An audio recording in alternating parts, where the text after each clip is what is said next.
Hi there. What are we talking about today? We are talking about a mental model today. Okay, which one? It's called the bullshit asymmetry principle.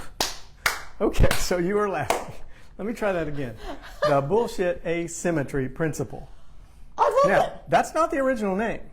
Well, Okay. The original name is Brandolini's law. Brandolini was let's see, I'm going to have to put on my glasses. Yeah. Italian software developer Alberto Brandolini tweeted about this in 2013, and he gave it the name, the bullshit asymmetry principle.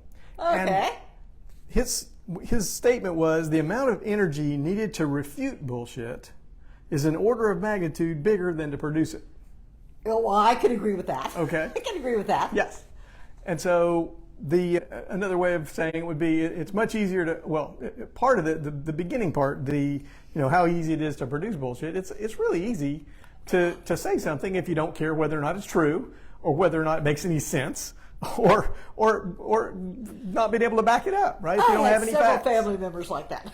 You just say stuff, Oh, and yeah. if it sounds close to what you thought it might be, it's okay because it's entertaining, right? Oh yeah, Yeah, it was entertaining. That's All the right. thing. So, all right. So, yeah, it was called Brandolini's law, and I'm taking issue with the law part of it, okay. As others have done. This seems so simple, but when I read up on this, there's a lot of discussion about it, and part of the discussion was based around the taking the word law, and that it has to be just like this. Okay, and it's not always an order. An order of magnitude is 10 times, so 10 times the energy to refute it. Well, one person said, well, no, that doesn't hold true at all. All you got to do is ask somebody for their references, their sources, and that's refuted it. Well, I'll take issue with that. Yeah.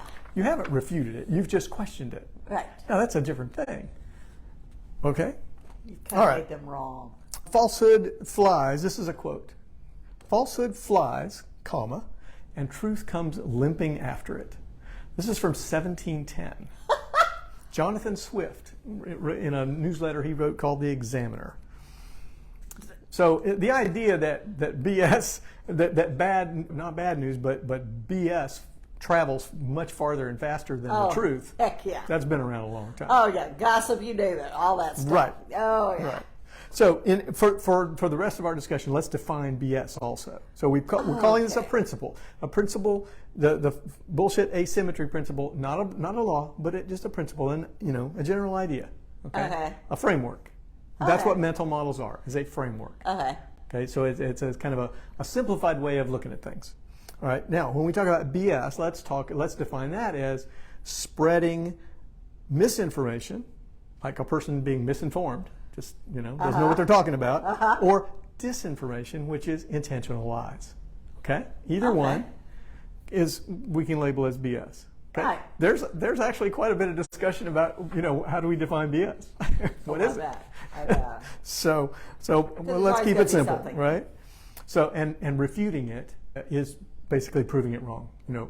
Showing factually, adding up an argument or a summation of factual checkable data that proves that the BS is wrong. And when you think about that, all of a sudden, it becomes fairly obvious. It'd take a lot more work to go and do all the research to prove something wrong than to just say some BS. But you're dumbass.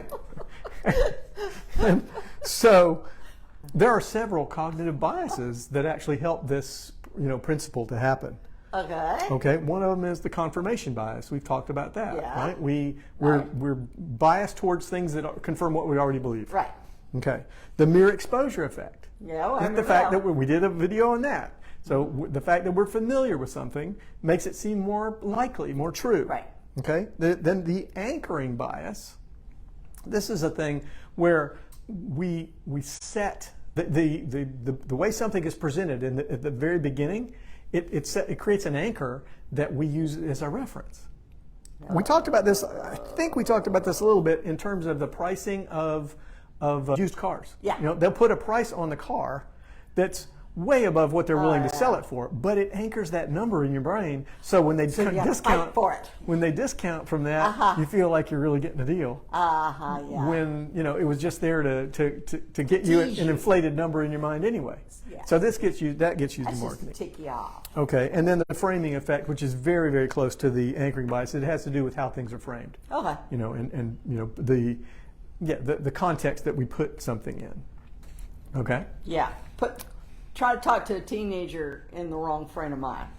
Yeah. Okay. Well, another. Or wrong I frame. remember and this story just really stuck in my head. It was a story about a person who's riding on the subway, and there's a woman sitting there and she's got a child, and the child is just all over the place, and it's really annoying the person that's observing this, and feels like and they're sitting there, judging the mother about not keeping their child under control and all this stuff, and so that's a frame, right? That's a frame.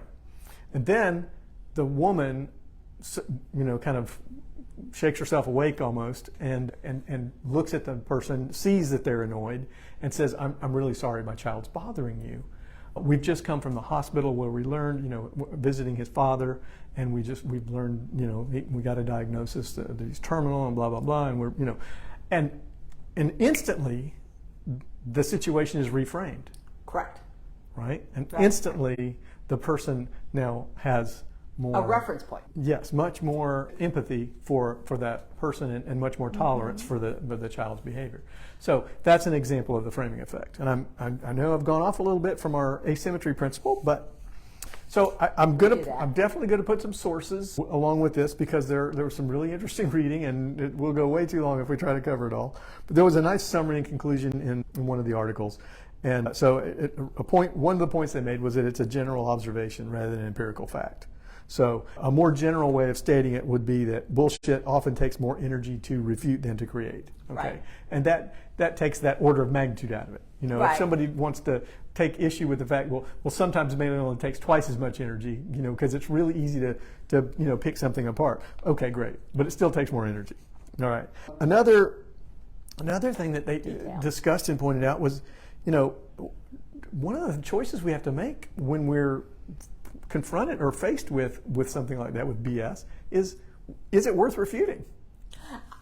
Right? It got to that point, didn't it? Is it worth it? I mean, what is the cost of letting it stand, of letting it go? I mean, if somebody's just trying to impress somebody, right? If it wasn't going to hurt anybody, right? Then if there's no harm, then what's the point? Is Is it worth the energy? Okay.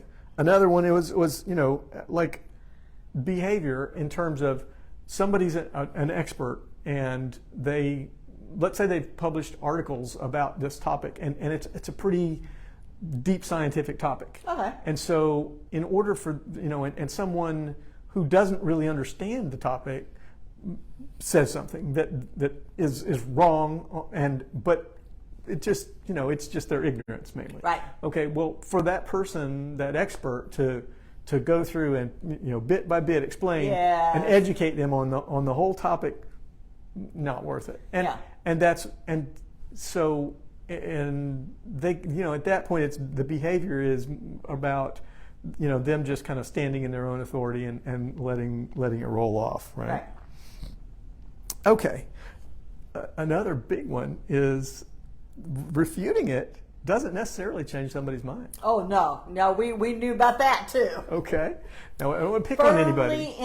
Don't want to pick on anybody. But yeah, when somebody decides, when somebody chooses to believe something, and so there can be a mountain of proof that's not true, but they need to believe it for their own something inside them, and so they're going to remember that. They're going to hold on to that.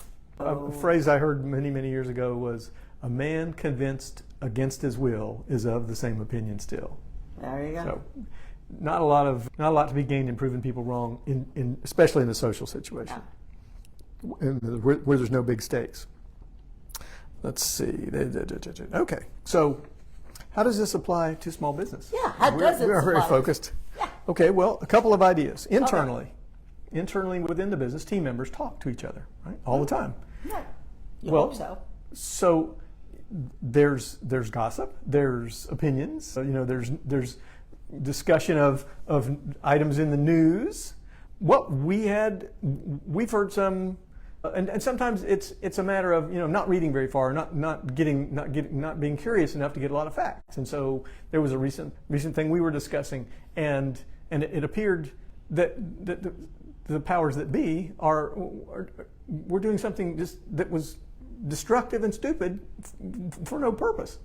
And yet dug into it a little bit, and it turned out, oh, well, no, really, we're just swapping one thing for another and putting things back to right. And it's all okay. And everybody's happy. It's been blown out of proportion as things do. And as more people talk about it, the more blown out. You remember that old game of, what was it? Telephone. Telephone. Oh, yeah. Yeah. That was quite eye-opening at the time. So members talk to each other and they talk to customers. So a lot of times they feel like they need to have an answer. Especially in a work situation, we feel like if we don't have an answer for something, a lot of people just don't want to say, I don't know. They feel like it demeans them somehow or weakens them. Well, the thing is you should know. This is your job. Sometimes you should. Sometimes, there's questions that come up that really haven't come up. So it's not, but yes, the perception, there is certainly in the eyes of customers coming in, well, you should know this. How come? Right? I had a customer one time to do that. So people will make something up to have an answer. They'll make something up, or they might just repeat something that they've heard or have heard in an effort to just fill in the blank, create an answer. So when is it? So the questions are: when is it harmless? Again, and when is it? What does it threaten the business? Right? If someone is giving a customer an answer that is actually false information and is going to perhaps lose the sale or worse, create a legal situation, then that needs to be corrected, right? So that's an internal. Externally, an unhappy customer. Yeah. Okay. Some people, we know some friends who work. We have some friends who work on a phone line taking calls from customers, and customers will tell stories. They will fib and they will outright lie and make stuff up and say, "Well, I never did that," or "I didn't get the package that was shipped to me," or whatever, or "It was broken," or "It did," it malfunctioned in this way, and it's in a way that couldn't have happened. Right. And so, a product failure. So, how much effort is it worth for that customer service representative, or even sometimes the owner of a company? How much is it worth for them to prove that person wrong, to catch them in the lie, versus just considering the cost of doing business and giving them their money back, or making it right? So it's all, this really comes to, it's part of risk management, overall risk management. Sure. And you got to build that into your business, is risk management. And if you haven't done that, you might want to think about that. And we also talk about emotional intelligence, EQ. So how might this relate to that? Well, I see it as relating to all four quadrants or areas of EQ. So we've got self-awareness and self-management. So those are need to recognize and develop our own personal response to potential BS. Sometimes we don't know if it's BS or not. We think so, but or sometimes it's just fun to create something, just to see somebody's face. Not maybe in a business environment, but. And then our social awareness and our relationship management areas of EQ, to notice how others are being affected by either something we've said or something that's being said in our presence, and then to ask appropriate questions and sometimes to set boundaries and say, well, before you say that, you need to check your facts. That would be a fairly direct but appropriate way of saying, what have you got, what evidence have you got to back that up? Right. Where's your, can you give me some reference material for that? I'd like to know more about that. Can you? And if they can't, well, I've got some questions about that, so maybe you need to get some facts before you keep saying that. And then lastly, mindfulness. We talk about mindfulness, and it's very closely related to the first part of the EQ, the self-awareness especially. And so the mindfulness is all about being very, very present, noticing exactly how we feel and what we're noticing in the moment, right? So noticing our state. And are we reacting or are we being proactive? So that would be some questions. I was reactive this morning, but I got proactive. Exactly.